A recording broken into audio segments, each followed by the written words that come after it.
Hello नमस्कार friends, मेरा नाम है रोहित और आप देख रहे हैं YouTube channel teach with Rohit Pandey. तो दोस्तों, जैसा कि आप लोगों को विदित होगा कि हम लोगों ने एनसीईआरटी की ये सीरीज स्टार्ट की है, जिसमें हमने क्लास 6 ज्योग्राफी एनसीईआरटी को हमने कवर कर लिया है और क्लास 7th की ज्योग्राफी एनसीईआरटी को भी हम लोगों ने समाप्त कर दिया है।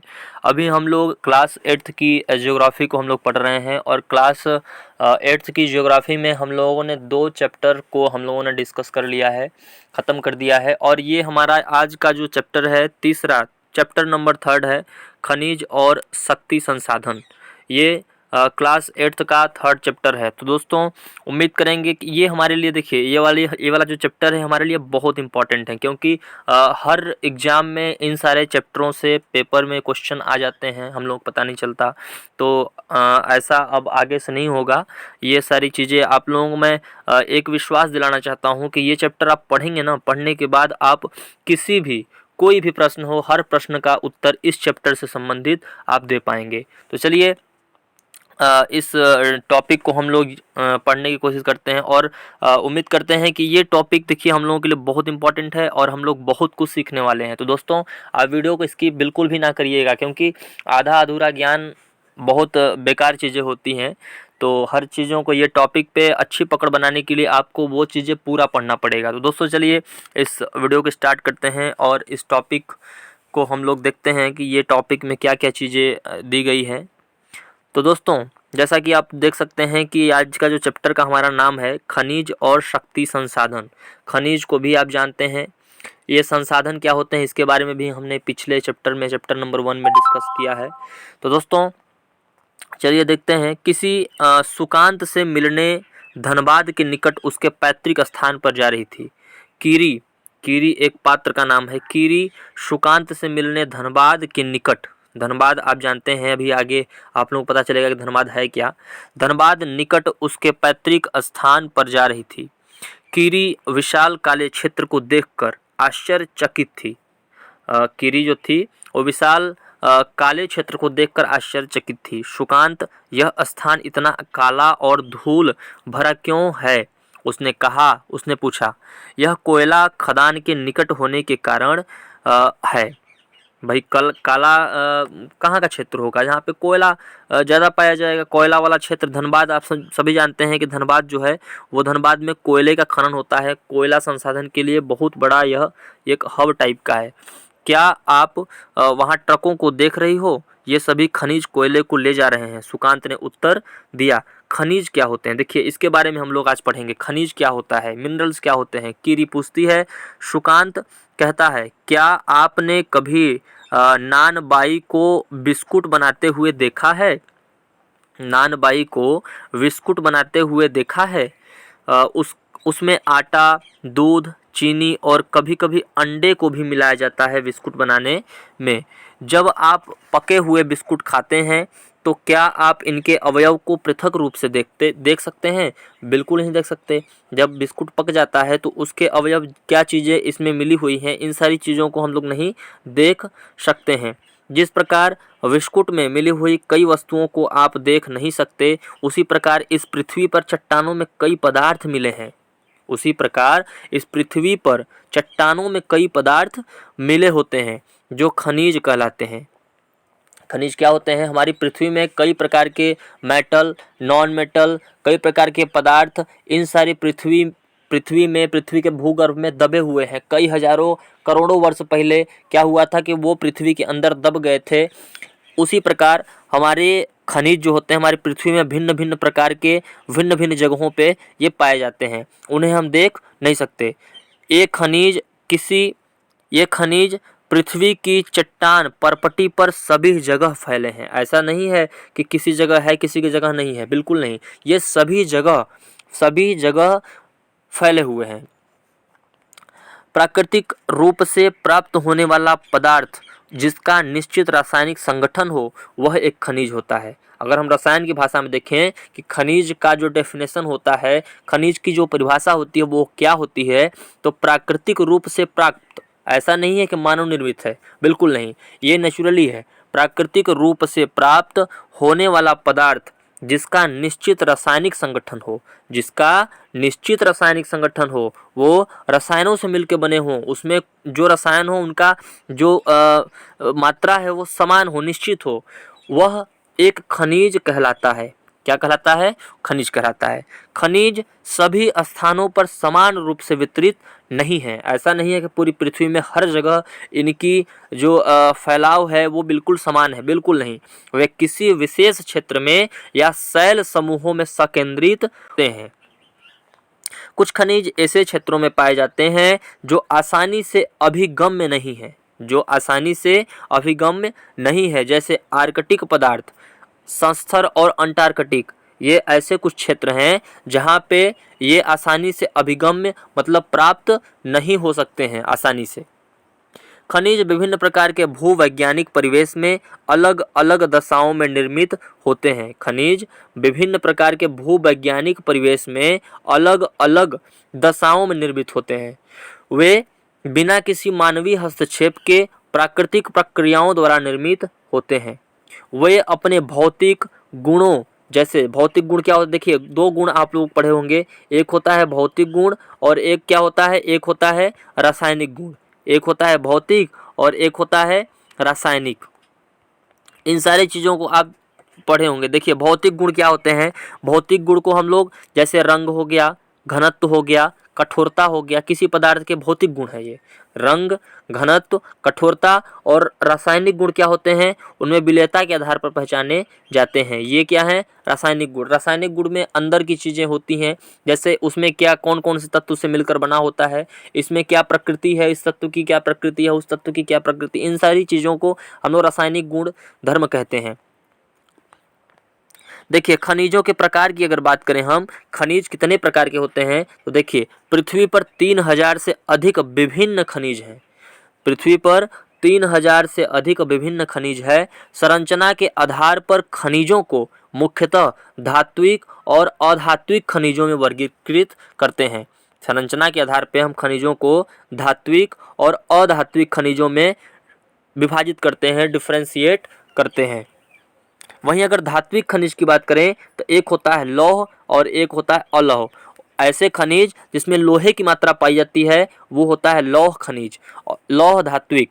और ऐसा धात्विक जिसमें लोहे की मात्रा नहीं पाई जाती उसे कहते हैं अलौह धात्विक। लौह धात्विक की बात करें तो जैसे हो गया निकिल, जैसे हो गया कोबाल्ट, जैसे हो गया आयरन, ये सारी चीज़ें क्या हैं, ये सभी हैं लौह धात्विक खनिज।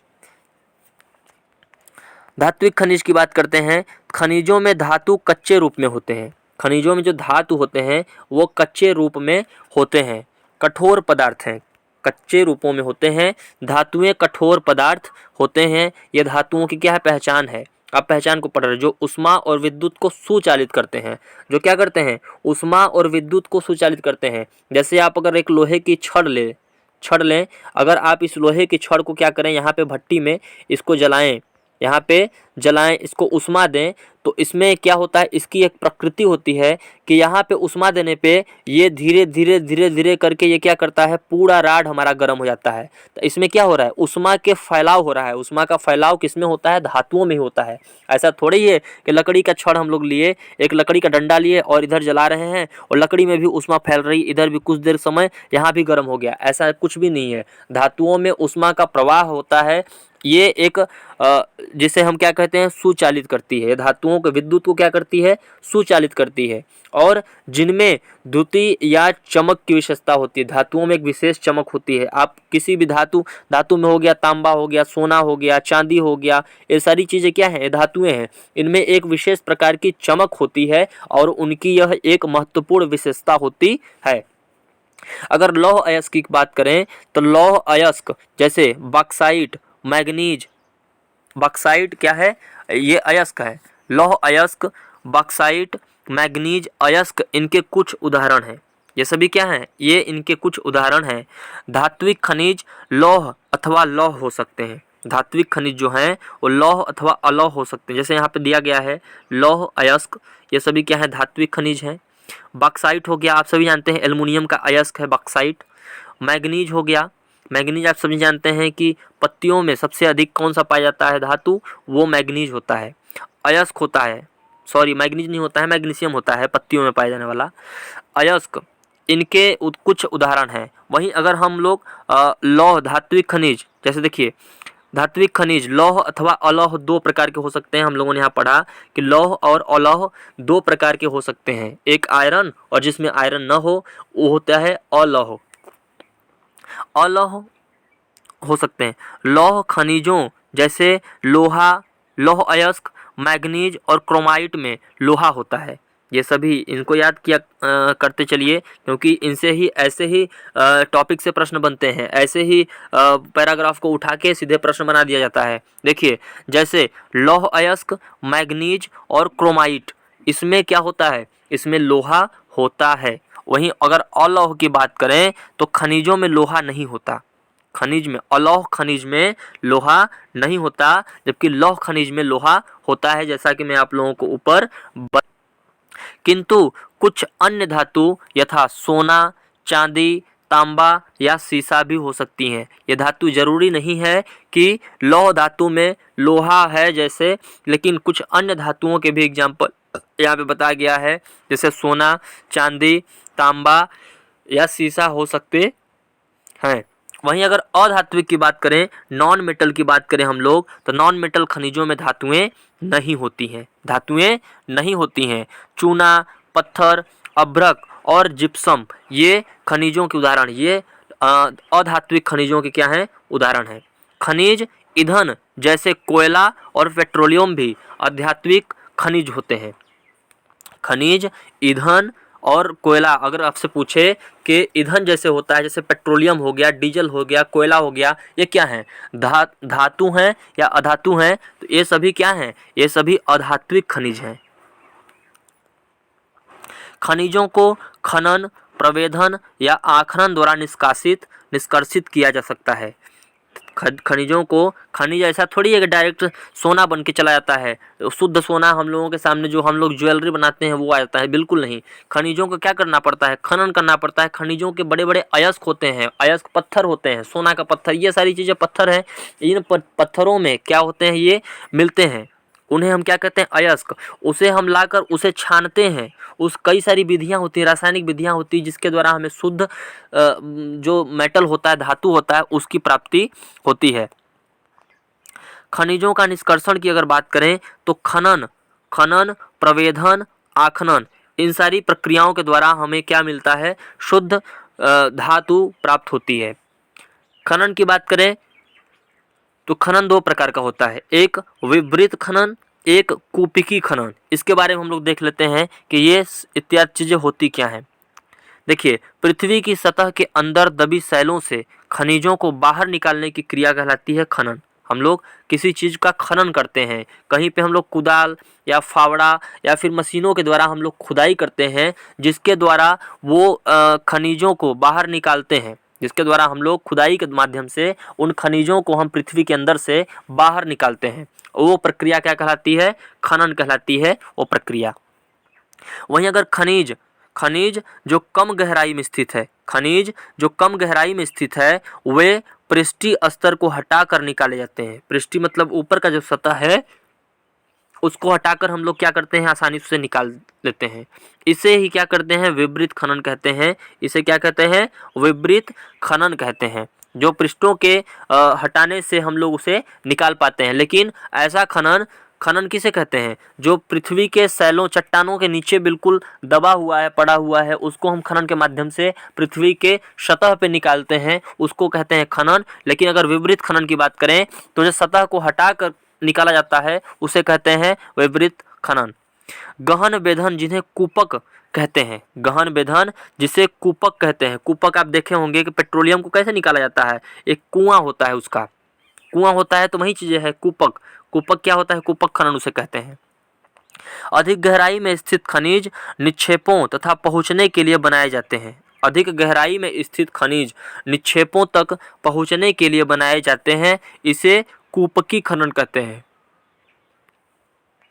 वहीं अगर पेट्रोलियम और प्राकृतिक गैस धरातल के बहुत नीचे पाए जाते हैं, पेट्रोलियम और प्राकृतिक गैस ऐसा थोड़ी है कि पृथ्वी की सतह पे पाए जाते हैं, बिल्कुल नहीं। जैसे हम लोग पानी पीते हैं, जैसे मान लीजिए हम लोग पानी पीते हैं तो नल को क्या करते हैं, नल लगाना पड़ता है, उसके नीचे गहराई मतलब उसमें गहरा किया जाता है, उसमें पाइप डाला जाता है, पाइप के ऊपर फिर क्या होता है, नल फिट होता है, उसके माध्यम से हम लोग क्या करते हैं, पानी पीते हैं।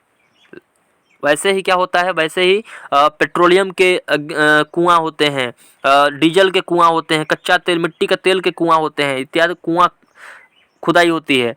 अगर आप कहीं बोरिंग करवा रहे हैं, बोर करवा रहे हैं मशीन के माध्यम से, और वहाँ पे पानी न मिल के पेट्रोल मिल जाए, वहाँ पे डीजल मिल जाए, मिट्टी का तेल मिल जाए, तो वहाँ पे क्या होता है, अगर सरकार को पता चलेगा तो वो सरकार का पूरा वहाँ हस्तक्षेप हो जाता है। प्राकृतिक गैस धरातल के बहुत नीचे पाए जाते हैं। उन्हें बाहर निकालने के लिए गहन कूपों की खुदाई की जाती है। गहन कूपों मतलब कुआं की खुदाई की जाती है। इसे ही हम लोग क्या कहते हैं, इसे ही हम लोग प्रवेधन कहते हैं। इसे क्या कहते हैं, प्रवेधन कहते हैं। सतह के निकट स्थित खनिजों को जिस प्रक्रिया द्वारा आसानी से खोद कर निकाला जाता है उसे आखनन कहते हैं। कहने का मतलब ये कि खनिजों को जिस प्रक्रिया के द्वारा आसानी से खोद कर निकाला जाता है उसे कहते हैं आखनन, उसे कहते हैं आखनन। थोड़ा कुछ शब्द ऊपर दिए गए उनको भी हम लोग देख लेते हैं। जैसे यहाँ पे देखिए, ये दिया गया है अपतट तेल प्रवेधन। यहाँ पे क्या हो रहा है, तेल का प्रवेधन हो रहा है। कहाँ पे, समुद्र में। आप देख सकते हैं समंदर दिखाई दे रहा है, समंदर में अपतट तेल प्रवेधन, या फिर कह सकते हैं किसी भी क्षेत्र का जो तटीय इलाका है, समुद्र के तटीय इलाके में ये कार्य हो रहा है। वहीं अगर बात करें शैल क्या होता है, तो खनिज अवयवों के अनिश्चित संगठन वाले एक या एक से अधिक खनिजों का एक समूहन होता है शैल। शैल में भिन्न भिन्न प्रकार के खनिज मिल सकते हैं। ऐसा नहीं है कि एक शैल में सिर्फ एक ही खनिज मिलेगा, बिल्कुल नहीं। वहाँ पे भिन्न भिन्न प्रकार के खनिज भी उसमें प्राप्त हो सकते हैं। शैल जिनसे खनिजों का खनन किया जाता है उसे अयस्क कहते हैं। अयस्क से ही हम लोग क्या करते हैं, धातुओं को बाहर निकालते हैं। धातुओं को क्या करते हैं, बाहर निकालते हैं। यद्यप 2800 से अधिक खनिजों की पहचान की गई है, जिनमें से केवल लगभग 100 अयस्क खनिज समझे जाते हैं। अब समझ लीजिए कि 2800 से भी अधिक खनिजों की पहचान की जा चुकी है वर्तमान समय में, जिसमें से 100 अयस्क खनिज ही समझे जाते हैं।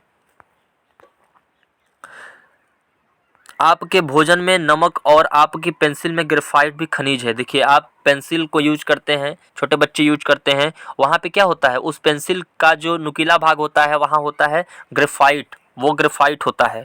ग्रेफाइट क्या है, कार्बन का अपर रूप है। ग्रेफाइट क्या है, ग्रेफाइट है नॉन मेटल।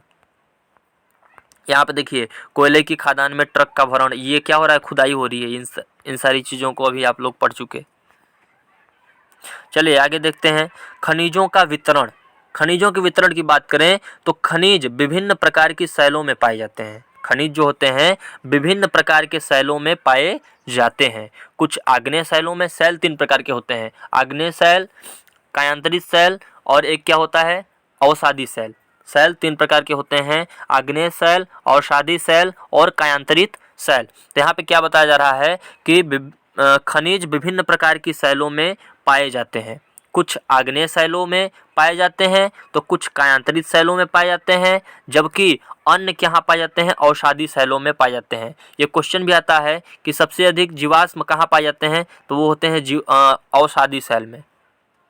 धात्विक खनिज आग्नेय और कायांतरित शैल समूहों जिनसे विशाल पठारों का निर्माण होता है। देखिए, धात्विक खनिज आग्नेय और कायांतरित शैल, धात्विक खनिज आग्नेय और कायांतरित शैल समूहों जिससे विशाल पठारों का निर्माण होता है। किससे, आग्नेय शैल और कायांतरित शैलों से विशाल पठारों का निर्माण होता है। इन शैलों के समूहों से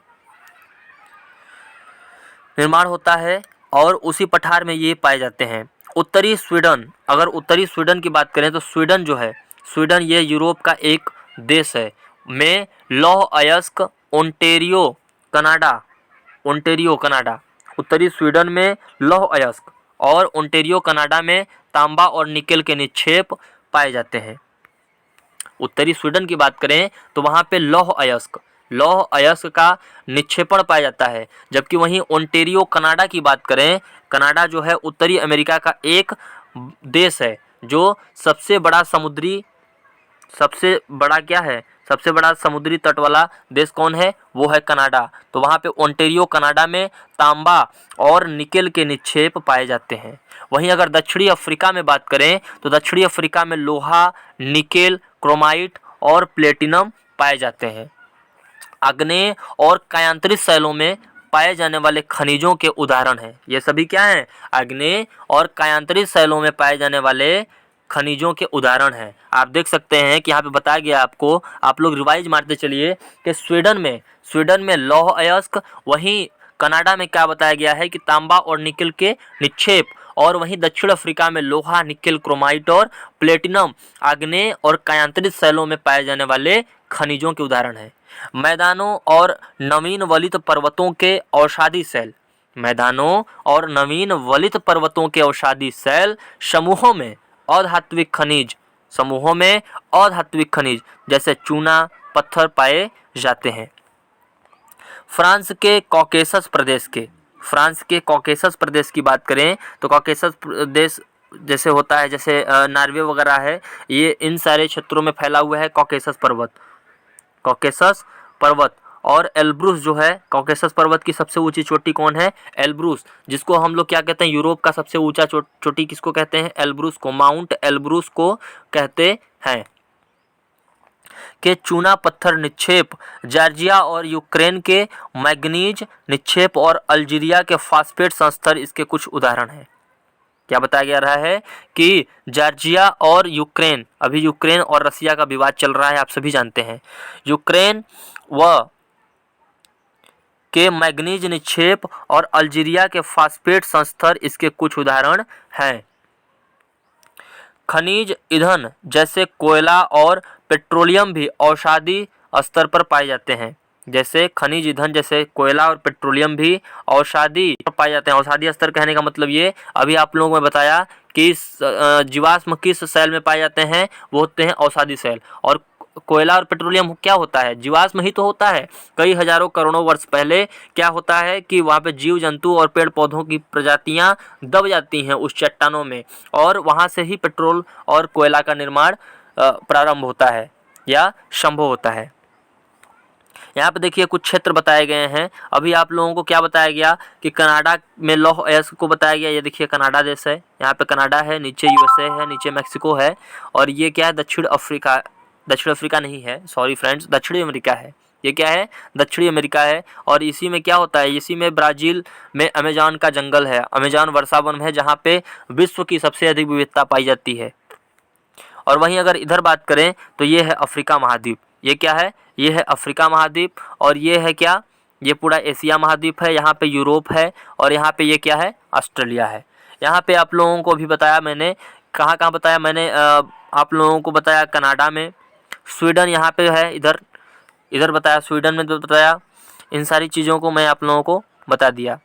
देखिए लोहे और तांबे और बक्साइट का वितरण यहाँ पे बताया जा रहा है पूरी दुनिया में कहाँ कहाँ पे है। तो आप देख सकते हैं लोहे, तांबे और बक्साइट का वितरण इस टाइप का जो दिख रहा है, लोहा है, तांबा है और बक्साइट है। तो चलिए इसको भी हम लोग देख लेते हैं एक बार।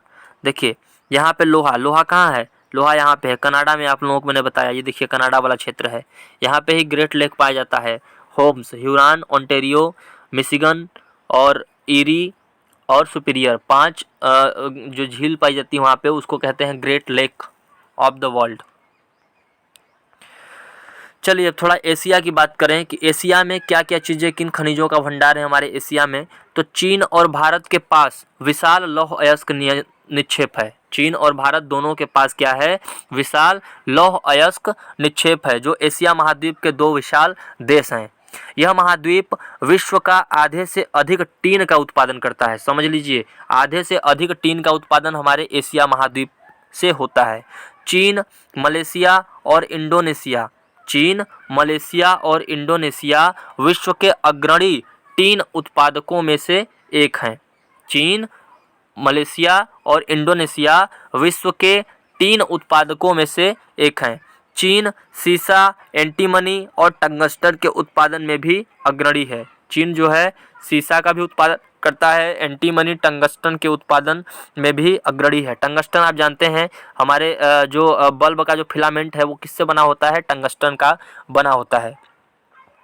एशिया में मैग्नीज, बॉक्साइट, निकेल, जस्ता, एशिया में मैग्नीज, बॉक्साइट, निकेल, जस्ता और तांबा के भी निक्षेप पाए जाते हैं।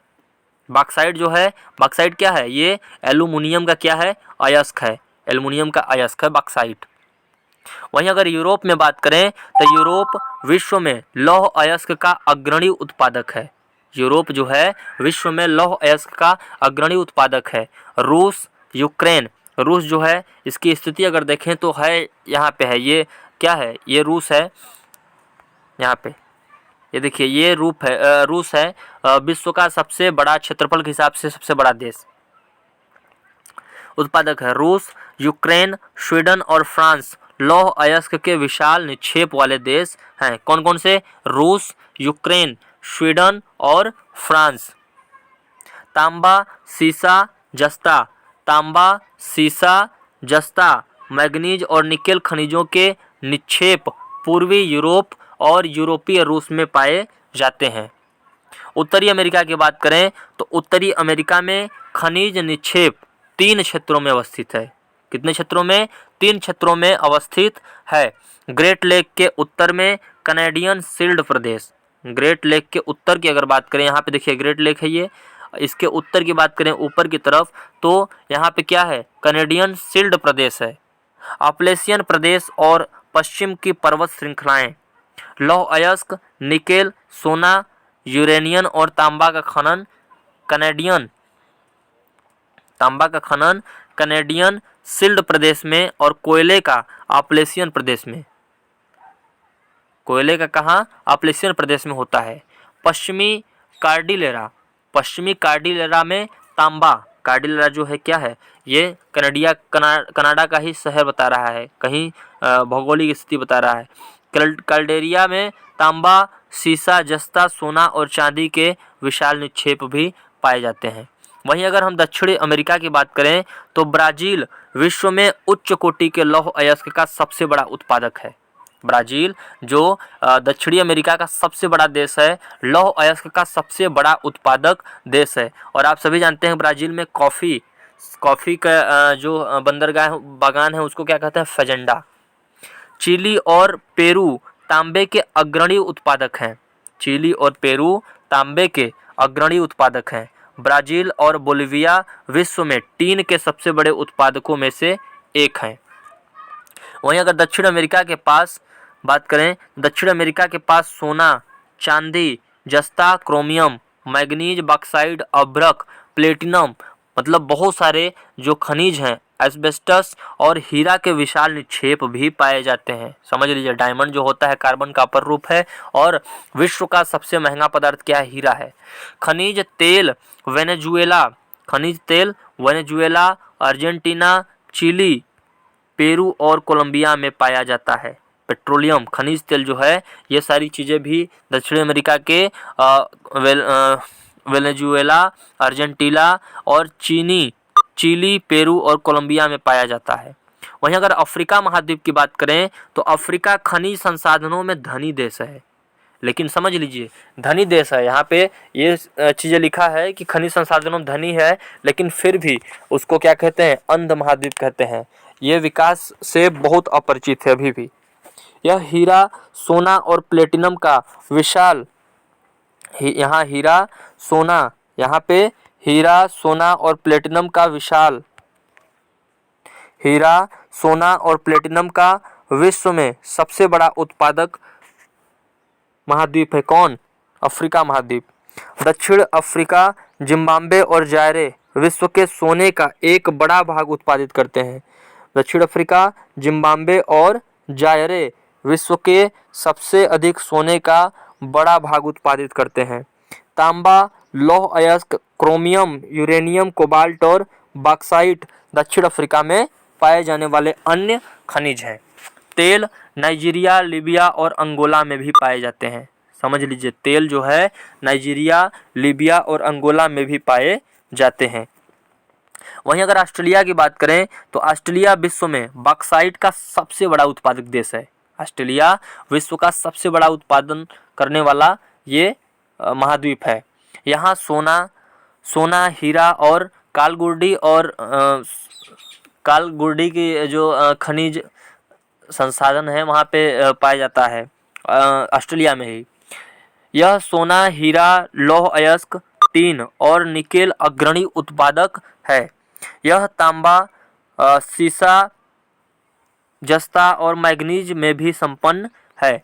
पश्चिमी ऑस्ट्रेलिया की बात करें तो पश्चिम ऑस्ट्रेलिया के कालगुरली और कूलगार्डी क्षेत्र सोने के सबसे बड़े निक्षेप वाले ये क्या हैं,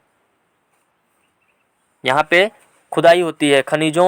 खनिजों की खुदाई सबसे अधिक भारी मात्रा में यहाँ पे होती है, कालगुरली और कूलगार्डी। वहीं अंटार्कटिका की बात करें तो विभिन्न खनिज निक्षेपों पूर्वानुमान से कुछ संभव है। विशाल के लिए अंटार्कटिका का भूविज्ञान पर्याप्त रूप से सुप्रसिद्ध है।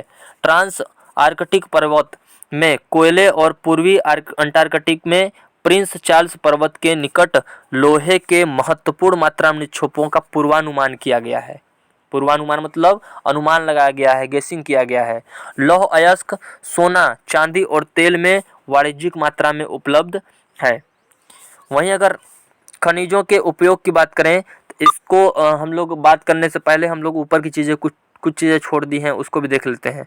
स्विट्जरलैंड में कोई ज्ञात खनिज निक्षेप नहीं है। ये भी आप याद करते चलिए कि स्विट्जरलैंड ऐसा देश है यूरोप का जहाँ पे कोई ज्ञात निक्षेप नहीं है। आओ कुछ करके सीखें। विश्व के रूपरेखा मानचित्र में कैनेडियन शील्ड, ये सारी चीज़ें आप लोग देख लीजिएगा। देखिए यहाँ पे विश्व के खनिज, तेल और कोयले का वितरण। देखिए यहाँ पे कोयला, ये काले पदार्थ जैसा दिख रहा है वो कोयला है और नीचे खनिज तेल है। देखिए कहाँ कहाँ वितरण है ये आप देख सकते हैं। यहाँ पे देखिए खनिज तेल कनाडा में, ये उत्तरी अमेरिका में, यहाँ यूएसए है। यूएसए वाले भाग में क्या है, ये है कोयला वाला क्षेत्र है। यहाँ नीचे देखिए तेल है, खनिज तेल। यहाँ मैक्सिको, ये यहाँ भी दिख रहा है। और देखिए यहाँ पे आप देख सकते हैं, यहाँ इधर भी दिख रहा है। इधर दक्षिणी अमेरिका में कौन कौन सा भाग है, वेनेजुएला है। और आप इधर देख सकते हैं, देखिए ये वाला भाग, देखिए एशिया का ये वाला भाग खनिज संसाधन में धनी दिख रहा है। ये देखिए अफ्रीका महाद्वीप। ऑस्ट्रेलिया में देखिए इधर दक्षिण की साइड इधर कोयला संसाधन दिख रहा है। क्या आप जानते हैं हरा हीरा एक दुर्लभतम हीरा है? क्या आप जानते हैं कि हरा हीरा जो होता है एक दुर्लभतम हीरा है? विश्व के, देखिए एनसीईआरटी में कुछ ऐसी चीज़ें दी गई हैं ना, बहुत इंटरेस्टिंग चीज़ें होती हैं। विश्व की प्राचीनतम शैलें पश्चिमी ऑस्ट्रेलिया में है। वह 430 करोड़ वर्ष पूर्व सबसे प्राचीन, पृथ्वी के निर्माण के मात्र 30 करोड़ वर्ष पश्चात। खनिजों के उपयोग की बात करें तो खनिजों का उपयोग कई उद्योगों में होता है। आप इस चीज़ को मतलब अनुमान आप जानते हैं, इन सब इसके क्वेश्चन का जवाब आप जानते हैं, बिल्कुल अच्छी तरीके से जानते हैं कि खनिज हमारे लिए कितने उपयोगी हैं। हम बिल्कुल अच्छी तरीके जानते हैं। हमारे चारों तरफ जो भी सुविधाएं दिखती हैं, जो भी चीज़ें दिखती हैं, वो सभी कहीं ना कहीं खनिजों से जुड़ी हुई हैं। खनिजों का उपयोग कई उद्योगों में होता है। रत्नों के लिए प्रयोग किए जाने वाले खनिज, जो आभूषण हैं, किससे बनाए जाते हैं? सोने, चांदी, सिल्वर, हीरे खनिज प्राय कठोर होते हैं। इन्हें आभूषण बनाने के लिए विभिन्न शैलियों में जड़ा जाता है। तांबा एक अन्य धातु है जिसका उपयोग सिक्के से लेकर पाइप तथा प्रत्येक वस्तु में किया जाता है। और ये जो तांबा है, तांबे का जो है तार आप जानते होंगे, इलेक्ट्रिसिटी में प्रयोग किया जाता है, जिसका उपयोग सिक्के से लेकर पाइप के प्रत्येक वस्तु में किया जाता है। कंप्यूटर उद्योग में प्रयुक्त होने वाला सिलिकॉन, जो चिप होती है ना आपके पेन ड्राइव में, वो होता है सिलिकॉन की। क्वार्ट्ज से प्राप्त किया जाता है। एल्युमिनियम के तार आप जानते हैं कि जो खंबे हैं, लाइट के जो खंबे हैं, बिजली के खंबे हैं, उनमें जो तार लगे होते हैं एल्युमिनियम के लगे होते हैं। उसके अयस्क बॉक्साइट से प्राप्त होता है। एल्युमिनियम का अयस्क कौन है? बॉक्साइट किया जाता है। इसका उपयोग ऑटोमोबाइल सेक्टर में और हवाई जहाज बोतलबंदी उद्योग, भवन निर्माण और रसोई के बर्तन तक में होता है। जो हवाई जहाज़ का जो छत होता है, उसकी जो बॉडी स्ट्रक्चर होती है वो किसकी बनी होती है? वो एल्युमिनियम की ही बनी होती है। खनिजों के संरक्षण की बात करें तो खनिज अनवीकरणीय संसाधन है। अनवीकरणीय का मतलब क्या है? नवीकरणीय, खनिजों को जल्दी बनाया नहीं जा सकता, अनवीकरणीय संसाधन है। खनिजों के निर्माण और संचयन में हजारों वर्ष लगते हैं। मानवीय उपभोग की दर की तुलना में निर्माण की दर बहुत धीमी होती है। खनिज खनन की प्रक्रिया में बर्बादी को घटाना आवश्यक है। खनन की प्रक्रिया में बर्बादी को घटाना, जो हम खनिज को बर्बाद करते हैं उसको घटाना बिल्कुल आवश्यक है, क्योंकि एक समय ऐसा भी आ सकता है कि खनिज पूरी तरीके से समाप्त हो जाएं, हम लोग उपभोग कर लें खनिज का और वो इस पृथ्वी पे कुछ ना बचें, तो आप समझ सकते हैं कि कितनी परेशानियां होंगी। धातुओं का पुनर्चक्रण एक अन्य तरीका है जिससे खनिज संसाधनों को संरक्षित किया जाता है। देखिए, आप सभी जानते हैं कि गाँव में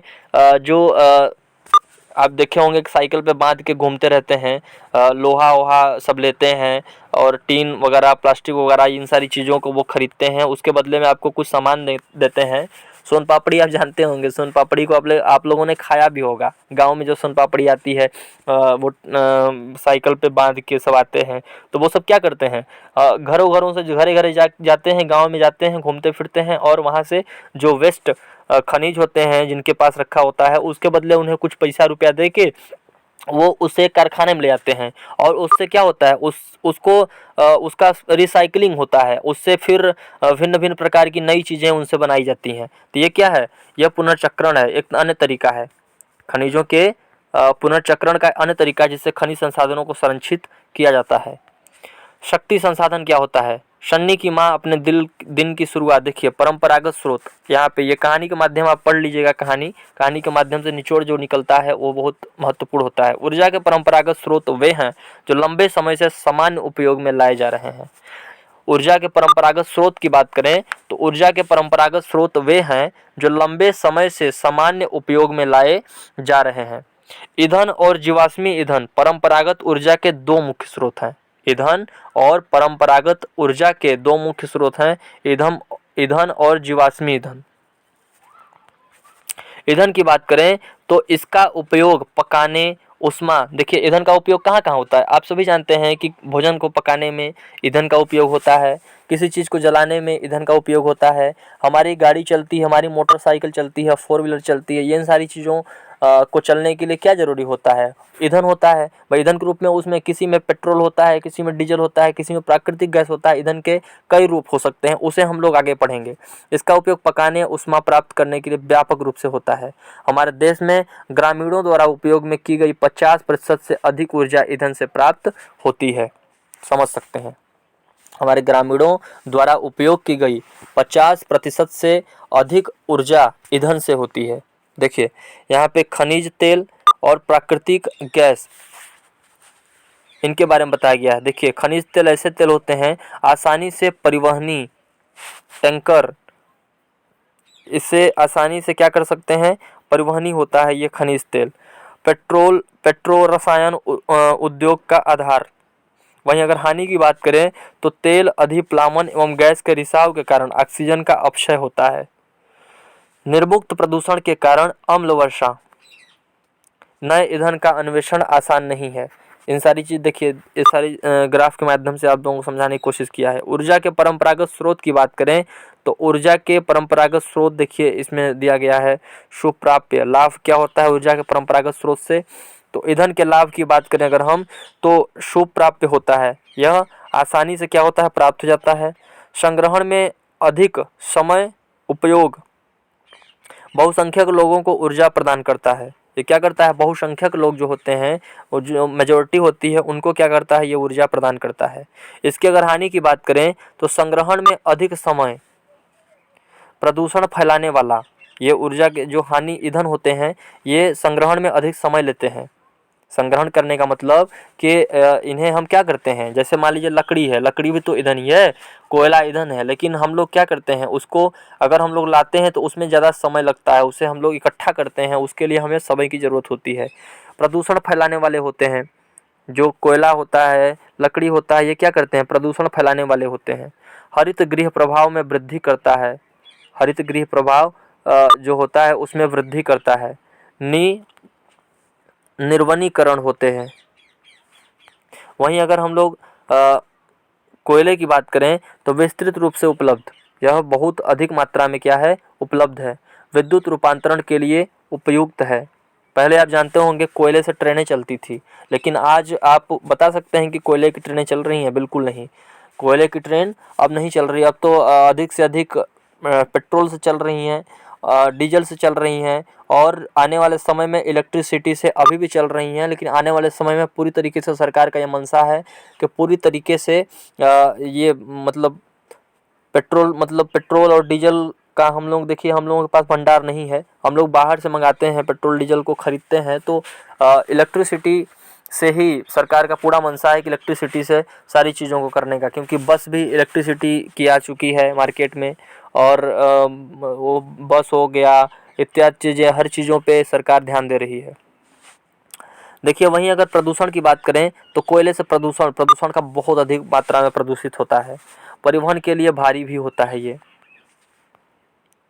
जल विद्युत की बात करें तो प्रदूषण मुक्त होता है। जल विद्युत जो है प्रदूषण मुक्त होता है। सिंचाई और मत्स्यन को बढ़ावा देता है। सस्ता भी होता है जल विद्युत। स्थानीय समुदाय का विस्थापन, निम्न क्षेत्रों का जल प्लावन स्थापित करने में खर्चीला। यहाँ देखिए उत्तर पूर्व भारत में देखिए ईंधन ले जा रही है ये लकड़ी। पौधों और जानवरों के अवशेषों जो लाखों वर्षों तक धरती के अंदर दबे रहे थे, ताप और दाब के प्रभाव से जीवाश्मी ईंधन में परिवर्तित हो गए। जीवाश्मी ईंधन जैसे कोयला, पेट्रोलियम और प्राकृतिक गैस परंपरागत ऊर्जा के मुख्य स्रोत हैं।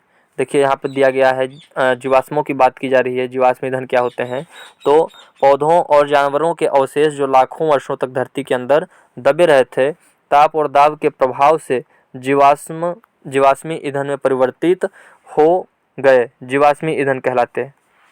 और अगर इसके एग्जाम्पल की बात करें तो कोयला क्या है? जीवाश्मी ईंधन है। पेट्रोलियम, प्राकृतिक गैस, ये सभी क्या है? परंपरागत ऊर्जा के मुख्य स्रोत हैं। इन खनिजों के भंडार सीमित हैं। विश्व की बढ़ती जनसंख्या जिस दर से इनका उपयोग कर रही है वह इनके निर्माण की दर से कहीं अधिक है, इसलिए ये शीघ्र ही समाप्त होने वाले हैं। इसलिए सरकार हर जगह से ये कोयले का जो कोयले से जो भी काम होते थे उनको बंद कर दी है, और ज़्यादा से ज़्यादा इलेक्ट्रिसिटी से वो काम करना चाहती है। अगर कोयले की बात करें तो यह बहुतायत में पाया जाने वाला जीवाश्मी ईंधन है।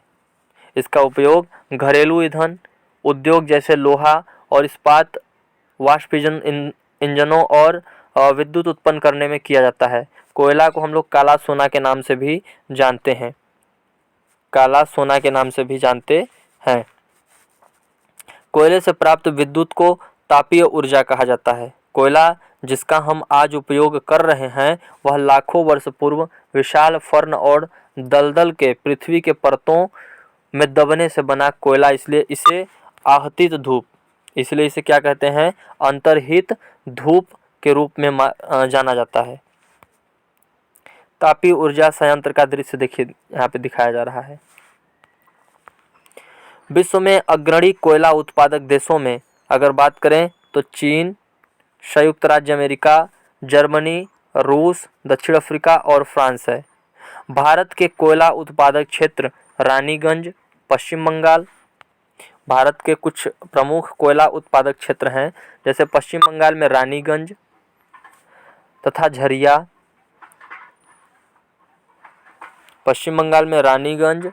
झरिया, धनबाद और बोकारो झारखंड में। ये कोयला उत्पादक दो राज्य हैं, मुख्यतः रानीगंज और झरिया धनबाद और बोकारो झारखंड में है। अभी आप धनबाद के बारे में ही पढ़ रहे थे ऊपर, तो धनबाद कहाँ है?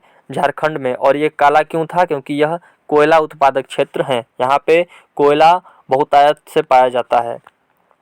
वहीं अगर पेट्रोलियम की बात करें तो पेट्रोल जिससे आपकी कार चलती है और तेल जो आपकी साइकिल को चरमराने से रोकता है, दोनों की शुरुआत गाढ़े काले द्रव से होती है। दोनों की शुरुआत कहाँ से? ये चरमराने से रोकती है, इसका मतलब है ग्रीस से। ग्रीस आप जानते हैं कि ग्रीस को लगाने से ये चीज़ें बहुत आसानी से चलने लगती हैं, काफ़ी ऊर्जा की बचत होती है।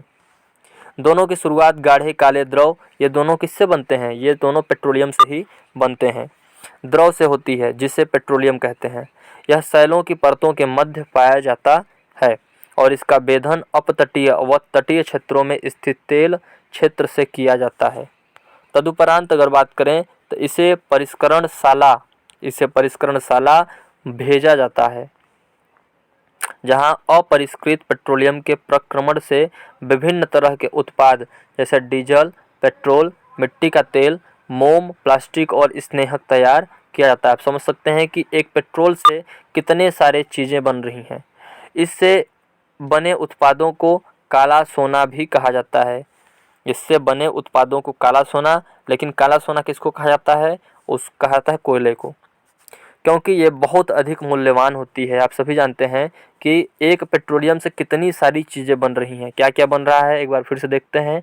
डीजल बन रहा है, पेट्रोल बन रहा है, मिट्टी का तेल, मोम बन रहा है, प्लास्टिक बन रहा है। इससे स्नेहक तैयार किए जाते हैं। इसे काला सोना इसलिए कहते हैं। पेट्रोलियम के मुख्य उत्पादक देश की बात करें तो ईरान, खाड़ी देश जो हैं, जैसे ईरान हो गया और सऊदी अरब हो गया, इराक हो गया, कतर हो गया, ये इत्यादि महत्वपूर्ण देश हैं जो खाड़ी देश कहे जाते हैं। क्या कहे जाते हैं? खाड़ी देश। खाड़ी देश के पास तेल ही तो है। खाड़ी देश के पास अधिक मात्रा में देखें तो तेल ही है, मतलब तेल खत्म तो इनका खेल खत्म। वहीं अगर हम मुख्य उत्पादक संयुक्त राज्य अमेरिका, अगर उत्तरी अन्य मुख्य उत्पादक संयुक्त राज्य अमेरिका जैसे हो गया, रूस हो गया, वेनेजुएला हो गया और अल्जीरिया, ये कुछ मुख्य अन्य देश हैं। भारत में मुख्य उत्पादक क्षेत्र असम में डिगबोई, मुंबई में बॉम्बे हाई तथा कृष्णा और गोदावरी नदियों के डेल्टा में भी पाया जाता है। भारत में अगर कुछ क्षेत्रों को देखें तो भारत में 2-3 क्षेत्र ऐसे हैं जहाँ पे कुछ मात्रा में पेट्रोलियम और डीजल ये इत्यादि चीज़ें पाई जाती हैं। जैसे अगर भारत में देखें तो असम का डिगबोई ये पेट्रोलियम के लिए प्रसिद्ध है। वहीं मुंबई का बॉम्बे हाई तथा कृष्णा और गोदावरी नदियों का डेल्टा भी यहाँ इसमें शामिल है। प्राकृतिक गैस की बात करें तो प्राकृतिक गैस पेट्रोलियम निक्षेपों के साथ पाई जाती है। पेट्रोलियम निक्षेपों के साथ पाई जाती है।